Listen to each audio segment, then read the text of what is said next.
Hey guys, welcome back to Natasha Denona week, and today is the second day and I have an interesting video for you guys.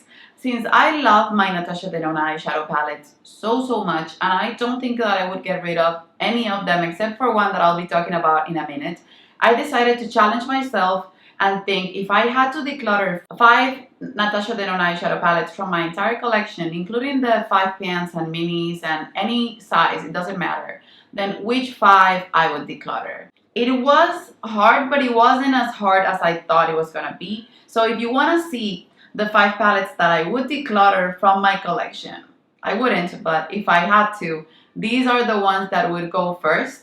Funny enough, all of them except for one are new. If you like this type of content and you love Natasha Denona eyeshadows, I show a lot of Natasha Denona content on my channel since I do a Franken palette and I love creating a palette with all of my Natasha Denona eyeshadow palettes. So I basically buy Natasha Denona palettes as singles, as a collection of singles. That's why I don't think that I would declutter any of them ever. But if I had to, then that's the fun part of the video. If you like this type of content, please don't forget to give this video a thumbs up, subscribe if you haven't already. Also, any thought that you have throughout the video regarding to Natasha Denona shadows, your opinion, anything that you want to share about makeup, please leave it in the comment section below. I love to interact with you guys and just talk about makeup. That's the reason why I created this channel. And if you want to see the 5 eyeshadow palettes that I would declutter and why, then just keep on watching. Okay, you guys, so the first one, this is the one that I wanted to declutter the least. This is the Natasha Denona Pastel Palette. This is one of my favorites because it's so unique to my collection. I do not have a pastel palette in my entire collection. If I have to choose, I always will go for things that are functional for me and that I can use on an everyday basis. On top of that, 2 of the shades in this eyeshadow palette are on the Tropic palette, and I wouldn't declutter the Tropic palette for any reason because it comes with a lot of neutrals. So yeah, this palette is beautiful. It would be the one that I would be less inclined to declutter from the 5, but it's just not a functional palette, and you will always need a sister palette to go with it. And if I had to choose a colorful palette to stay in my collection, it will always be the Trio Chrome. That's why I didn't choose that one to declutter, because those are dirty colors. They're more on the softer side and more on the grungy side, and I prefer those type of colors. They also go with my coloring of my eyes, hair, and skin. So yeah, this would be the first one that I would declutter, but this one I would be sad to let it go. Then the second one, and this was the last that I chose because I only had 4 that I was sure of, except for this one. This is one that I don't use a lot, but as a collection of singles, I love this eyeshadow palette. This is the Natasha Denona Safari palette, and this brings so much variety into my Natasha Denona eyeshadow collection, and I love Natasha Denona mattes, and this comes with a ton of mattes. I know that these shades right here gave issues to a lot of people. The reason why I don't use them that much is because those are not the shades that I tend to reach for the most, but they didn't give me any issues. I think when I started to put them on top of one another, they started to get patchy a little bit, but when you learn how to work with them, and I wasn't an expert back then, you can make them work and they will be beautiful for sure. You don't have to use all of them at the same time. That's another thing. So since I use them as a collection of singles, they bring so much to the table. I love these light pinky shades right here. The browns are beautiful. The orange is perfection. I just feel like the formula, it's stunning, and I know a lot of people agree with me that this is a better version of Subculture by Anastasia. So this was the last one that I chose because I didn't want to declutter it for a different reason than the Pastel Palette for sure. On the other hand, if someone asked me, okay, Jordana, I will give you your money back for one palette, as if you never bought it, I'm not that sure, but I think I would return the Circo Loco palette. This is a beautiful palette. Again, as a collection of singles, I would keep it because it brings a lot to the table. It works beautifully because it can have pops of color, and when I'm creating my Franken palette, I can reach for it and it will bring punchy looks to the table. But as a whole, when I'm trying to use this palette, and I put it on my Franken palette project as a side palette. For me, even though these are pops of color and I get it, it's a Circo Loco palette, it goes with the theme, the formula is beautiful, it's not a cohesive palette, and it's not one like the Pastel Palette in which I do a pastel look all over my eyelid and then I use black wing liner and that's it. These are bright, so these are harder for me to use. They're not subdued, so they would look beautiful, or they would be just fine for someone that enjoys color a ton.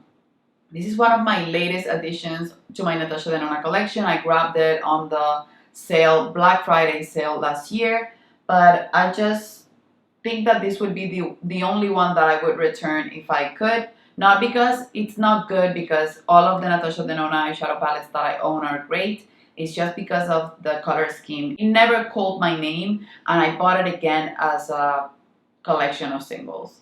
Okay, I had to grab shades from my Franken palette to talk about these last two. This is the Natasha Denona Lila palette.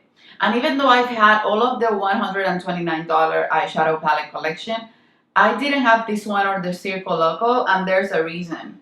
I love mauvey tones, but I do not like bright purples or fuchsia shades on my eyelids.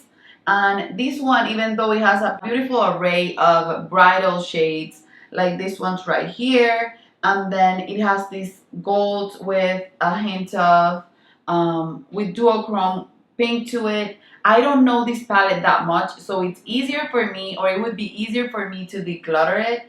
The reason why I bought it is because of Alicia. I will leave her channel link below. This is, I think, her favorite Natasha Denona palette color scheme, and I wanted to try it. These, the outer corners of it are just perfect. You can see these shades right here, but these 6 shades, I don't know if I would get that much use out of it.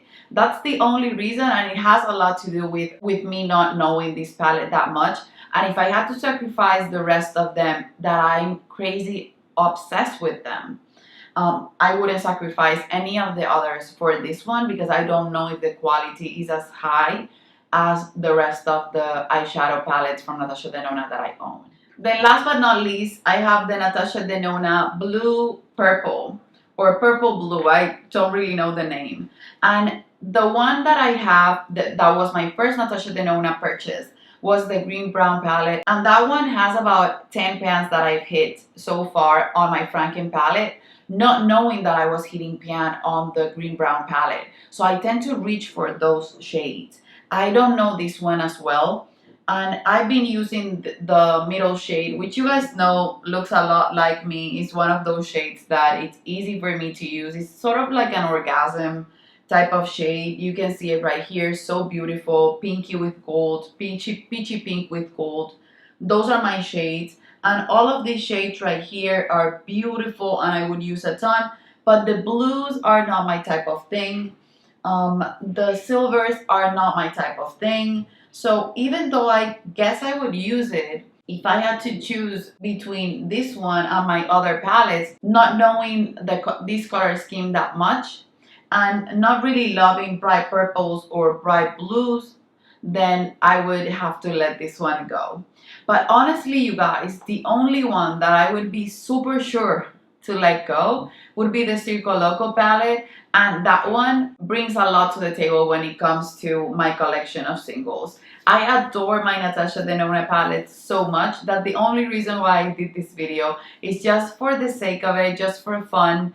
And you will see looks from these palettes when I do right in December or January. I haven't decided yet when to post it because it's been a lot of work filming the looks.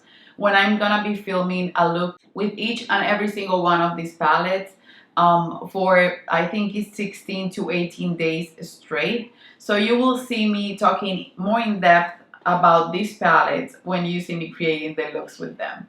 So that's it for this video, you guys. I hope you enjoyed the close-ups and the swatches from these palettes. I enjoy them so much, and I love creating these types of videos for you guys. Don't forget that tomorrow we will have another Natasha Denona related content because it's Natasha Denona week. If you like this type of content, please give this video a thumbs up, subscribe if you haven't already. Also, if you watch the entire video, leave an emoji related to Lila And let me know if you have a Natasha Denona collection. It doesn't matter if it's a 2 or 10 eyeshadow palettes. Let me know which one you would declutter if you would get your money back. I'm curious to know, and if it would be more than one, because I know a lot of people hate Sendo, a lot of people do not like Sunset, and those eyeshadow palettes I actually really like. So let me know below, because it all comes back to taste and color scheme. So yeah, that's it, you guys. I love you, and I'll see you tomorrow on another Natasha Denona week video. Bye.